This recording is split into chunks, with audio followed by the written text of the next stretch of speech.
নমস্কাৰ বন্ধুসকল, আজি মই আৰম্ভ কৰিব ওলাইছোঁ মোৰ যাত্ৰা অষ্ট্ৰেলিয়ালৈ ছিংগাপুৰ হৈ পেলাই। আৰু মোৰ যাত্ৰা আৰম্ভ হৈছে দ্য চিটি অফ জয় কলকাতাৰ পৰা। এই কলকাতাৰ হেভি ট্ৰেফিক জামৰ পাৰ কৰি পেলাই মই মোৰ যাত্ৰা আৰম্ভ কৰিছোঁ কলকাতাৰ ইণ্টাৰনেশ্যনেল এয়াৰপৰ্টলৈ। আপোনাক মই আগত দেখাই আছোঁ মোৰ যাত্ৰা কেনেকুৱা হয়। এই চাওকচোন, তাৰে ফেমাছ হোটেল ITC, ইমান ওখ, ইমান ধুনীয়া বিল্ডিংটো দেখি পেলাই ভাল লাগি গ'ল। মই এই ৰাতি নিশা 11:30-12 বজাত মই যাত্ৰা মোৰ আৰম্ভ হৈছিল কলকাতাৰ এয়াৰপৰ্টলৈ। কলকাতাৰ এয়াৰপৰ্ট গৈ পেলাই তাৰ পৰা মই ছিংগাপুৰলৈ ফ্লাইট আছিল। ছিংগাপুৰত 3 ঘণ্টা ফ্লাইট অভাৰলে হৈ পেলাই ডাইৰেক্ট অষ্ট্ৰেলিয়ালৈ। মই আহি পালোঁ ছিংগাপুৰৰ এয়াৰপৰ্টৰ ভিতৰত থকা বাটাৰফ্লাই গাৰ্ডেনত। ইমান ধুনীয়া গাৰ্ডেন, ইমান এটা শুৱনি এটমছফিয়াৰ তাত। চাৰিওফালে পখিলা। এনেকুৱা এটা এয়াৰপৰ্টৰ ভিতৰত ইমান ধুনীয়া নেচাৰেল এনভাইৰনমেণ্ট এটা দিছে যেন আপোনাৰ গোটেই জেট লেগ, গোটেই ভাগৰ চব শেষ হৈ যায়। চাওকচোন, পখিলাবোৰে খাবলৈ কি ধুনীয়াকৈ তাত আনাৰসৰ স্লাইচ কাটি থোৱা আছে, তাৰে ৰস খাই, তাৰপিছত কাষত ফুল ৰাখি থোৱা আছে। আৰু তাত বিভিন্ন ৰঙৰ, বিভিন্ন আকাৰৰ চব ধৰণৰ পখিলা আপুনি দেখা পাব। মোৰ যে মনটো ইমানেই ভাল লাগি গৈছিল, ইমান ৰিফ্ৰেছিং এটা ফিল হয় যেতিয়া আপুনি ইমান দূৰ ট্ৰেভেল কৰি যায়, আপোনাৰ ভাগৰ লাগি থাকে, তাৰপিছত এনেকুৱা এটা পৰিৱেশ যেতিয়া পায়। চাওকচোন কি ধুনীয়া পখিলা, বিভিন্ন ৰঙৰ, বিভিন্ন আকাৰৰ, দেখি পেলাই জানো ভাল নালাগে। যিমান ভাগৰ দুখ আছিল চব পাহৰি পেলাই তাৰ ৰিফ্ৰেছিং মুড আৰম্ভ হৈ গ'ল। আৰু ইয়াত লিখা আছে পখিলাবিলাকৰ বিষয়ে, বিভিন্ন ধৰণৰ পখিলাৰ। এইবোৰ আনাৰসৰ স্লাইচ কাটি থোৱা আছে, ফুল দিয়া আছে, যিবোৰ তাৰে পখিলাবোৰে খায়, তাৰে ৰসবোৰ খাই পেলাই জীয়াই থাকে। আগলৈ আছে ওপৰত এটা ৱাটাৰফল আছে, এইটো মই ৱাটাৰফলটো দেখাইছোঁ। চাওক কিমান ধুনীয়া ৱাটাৰফল। এইটো আৰ্টিফিচিয়েল হয় কিন্তু কিমান ধুনীয়াকৈ বনাই ৰাখিছে। আৰু গছ গছনিবিলাক চব অৰিজিনেল হয়। ইমান ধুনীয়া এটা পৰিৱেশ। ইয়াত কিন্তু আপুনি ভিতৰত একো লৈ যোৱা এলাউড নাই।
বাটাৰফ্লাই গাৰ্ডেনৰ আৰু অলপমান দেৰি তাত থাকি পেলাই গোটেই ঘূৰি পকি চালোঁ। ইমান সুন্দৰ পখিলা, চবফালে ইমান ধুনীয়া ধুনীয়া পখিলা। এই পখিলাটো চাওকচোন কিমান ধুনীয়া নহয় জানো দেখাত। ইফালে ইফালে ঘূৰি পকি চালোঁ, বহুতে ধুনীয়া ধুনীয়া পখিলা দেখা পালোঁ তাত। আৰু তাৰে প্ৰাকৃতিক যোনটো সৌন্দৰ্য আৰু ভাল লাগে।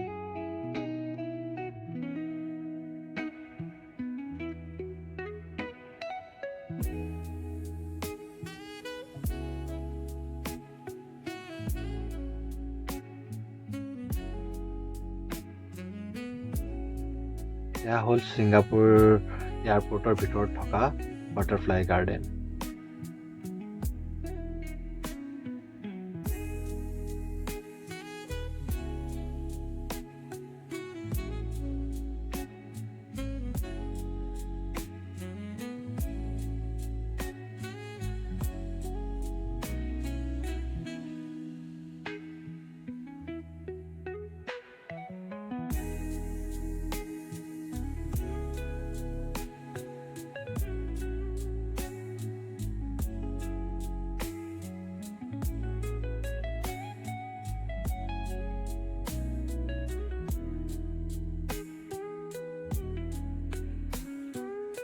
তাৰ পৰা বাটাৰফ্লাই গাৰ্ডেনৰ পৰা ওলাই আহিলোঁ।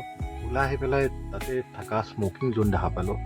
স্মকিং জোনটোৰ ভিতৰত সোমাই দেখা পালোঁ এইটো এটা অ'পেন স্মকিং জোন হয়। কোনো ধৰণৰ বেলেগ এয়াৰপৰ্টত স্মকিং জোন থাকে, সৰু চাই এটা কেবিন চব ফালৰ পৰা বন্ধ থকা, কিন্তু ইয়াৰ স্মকিং জোনটো হ'ল অ'পেন এৰিয়া, য'ত ধুনীয়াকৈ ৰাখি থোৱা আছিল।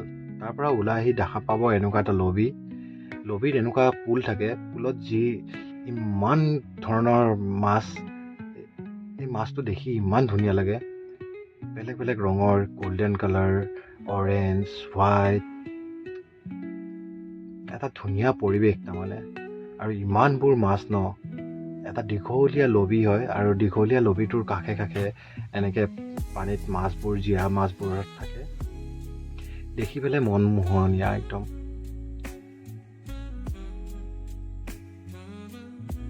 মই নিজৰ বেগ ৰাখি পেলাই, লাগেজ ৰাখি পেলাই মই অকল এয়াৰপৰ্টটোৱে ঘূৰি আছোঁ। আৰু ছিংগাপুৰ এয়াৰপৰ্টটো ইমানেই ডাঙৰ যে আপুনি ঘূৰি শেষ কৰিব নোৱাৰিব। মই তথাপিও যিমানখিনি পাৰিলোঁ সিমানখিনি চেষ্টা কৰিলোঁ কভাৰ কৰিবৰ কাৰণে। আশা কৰোঁ আপোনালোকে দেখি ভাল লাগিছে। এনেকুৱা এয়াৰপৰ্ট মোৰ জীৱনততো মই 2-3বাৰ এনেকুৱা ইণ্টাৰনেশ্যনেল ট্ৰিপত গ'লোঁ, কিন্তু এনেকুৱা এয়াৰপৰ্ট কেতিয়াও এক্সপিৰিয়েঞ্চ কৰা নাছিলোঁ। এইটো ইয়াৰে কেফেটেৰিয়া এৰিয়া হয়। ইয়াত বিভিন্ন ফুড ষ্টলবোৰ আছে বেলেগ বেলেগ ব্ৰেণ্ডৰ। এতিয়া মই আগুৱাই গৈ আছোঁ। ইয়াত চাওক কি ধুনীয়াকৈ গছ গছনি ৰোৱা আছে মাজতে, তাৰমানে ফুল্লি নেচাৰেল এনভাইৰনমেণ্ট এটা দিয়া আছে ছিংগাপুৰ এয়াৰপৰ্টত। এয়া আছে এয়াৰপৰ্টৰ কৰ্মচাৰীবোৰ, চাফ চিকুণত এনি টাইম থাকে। আৰু ইয়াত ৰেষ্ট লোৱা এৰিয়াও আছে। আপুনি মোৰ বাওঁ ছাইডে চাব পাৰে, মানুহবোৰে ৰেষ্ট লৈ আছে। যাৰ ফ্লাইট বেছি অভাৰলে থাকে তেখেতসকলে ইয়াত আহি পেলাই ধুনীয়াকৈ ৰেষ্ট ল'ব পাৰে। 2-3 ঘণ্টা ৰেষ্ট লৈ পেলাই আপুনি যাব পাৰে যাত্ৰা। কিয়নো ইণ্টাৰনেশ্যনেল জাৰ্ণিবিলাক যেতিয়া থাকে, বহুত দীঘলীয়া ফ্লাইট, বহুত দীঘলীয়া লেঅভাৰো থাকে। চাওকচোন কিমান সুন্দৰ নহয় জানো এইটো এয়াৰপৰ্ট। ইমান ধুনীয়া ফুল, নেচাৰেল এনভাইৰনমেণ্ট, তাৰ মাজতে এনেকুৱা মডাৰ্ণ আৰ্কিটেকচাৰ। আপুনি এই মলটো চাওক, গল্ডেন কালাৰত কি ধুনীয়া লাগিছে। পূৰা গ্লাছৰে বনোৱা এইটো। মই দূৰৰ পৰা দেখিয়ে মোৰ চকুত চাপ মাৰি ধৰিছিল এইটো মলটো। সুন্দৰ নহয় জানো? সেই মোৰ বাওঁ চাইডে ইয়াৰ এৰোপ্লেনবিলাক ৰখি আছে টেক অফ কৰিবৰ কাৰণে। আৰু মই অলপমান আগুৱাই যাওঁ, চাওঁ। বহুত ধুনীয়া লাগিছে দেখা পোৱাত মোৰ। মানুহবোৰ বহুত ভাগৰ টায়াৰিঙত আহে, চবেই বহি পেলাই ৰেষ্ট লৈ আছে। ইয়াত চাওক, সৰু পোৱালীৰ খেলা ধূলা কৰিবৰ কাৰণে ধুনীয়াকৈ প্লে এৰিয়া বনাই থোৱা আছে।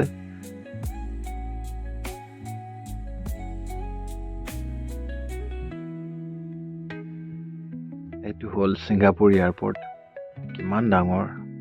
আশা কৰোঁ কোনোবা এদিন আমাৰ গুৱাহাটী এয়াৰপৰ্টটো ইমান ধুনীয়া আৰু ইমান ডাঙৰ হৈ পৰিব। সেইদিনাখনো মই প্ৰাউডলি ক'ম কি এইটো মোৰ গুৱাহাটীৰ এয়াৰপৰ্ট। আশা থাকিল যেন এদিন হ'লেও ইমান ডাঙৰ নহ'লেও, ইমান ধুনীয়া নহ'লেও, এটা ইউনিক কনচেপ্ট এটা হওক। ইয়াত চাওক, গ্লাছৰ ভিতৰত কিছুমান এণ্টিক পাথৰ আৰ্কিটেকচাৰ ৰাখি থোৱা আছে। চবফালে গছ গছনি বহুত ৰখা আছে। ইয়াত আকৌ কিছুমান ফুড লাউঞ্জৰ আছে। ওল্ফৱেং। আগত চাওক, এয়াৰপৰ্টৰ মাজতে কিমান গছ গছনি ৰুই থোৱা আছে। এইবোৰ কিন্তু আৰ্টিফিচিয়েল নহয় দেই, এইবোৰ নেচাৰেল গছ গছনি হয়। তাতে ৰুফটপত তাৰমানে মাটি ৰাখি পেলাই তাতে গছ গজাই পেলাই এনেকুৱা ৰাখি থৈ দিছে। বিভিন্ন গছ আছে, কেকটাছ আছে, বহুত বেলেগ বেলেগ। আৰু ইমান ডাঙৰ লবি হয় যেন ৱেইটিং এৰিয়া বহুত ডাঙৰ। আৰু চাওক, এই পুলটো এতিয়াও চাইডে চাইডে পুলটো আছেই, আৰু পুলত চব জেগাতে মাছ আছে। মই যিমানখিনি নলেজ আছে, আই এম নট চিয়'ৰ, বাট এইটো কয় মাছ বুলি কয়, যোনটো মে বি জাপানীজ হয় ব্ৰিডটো। আই এম নট চিয়'ৰ, যদি কিবা ভুল হয় ক্ষমা কৰিব। আৰু যিহেতু এইটো মোৰ ফাৰ্ষ্ট ব্লগ হয়, প্ৰথমবাৰ মই এনেকুৱা ভিডিঅ' বনাই পেলাই ছ'চিয়েল মিডিয়াত দিব চেষ্টা কৰিছোঁ, চ' বহুতো ভুল ভ্ৰান্তি হ'ব। মই কথা কোৱাখিনিত বহুতো মিষ্টেক হ'ব পাৰে। মোক যেন প্ৰথমবাৰৰ কাৰণে আপোনালোকৰ নিজৰ বুলি ভাবি, আপোন বুলি ভাবি যিবিলাক ভুল ভ্ৰান্তি হয় তাক ক্ষমা কৰি পেলাই মোৰ ভিডিঅ'টো জাষ্ট এণ্টাৰটেইনমেণ্ট পাৰপছৰ কাৰণে আপোনালোকে উপভোগ কৰে যেন। এইখন বাটাৰফ্লাই গাৰ্ডেনৰ বাহিৰত থকা নটিচ বৰ্ড হয়।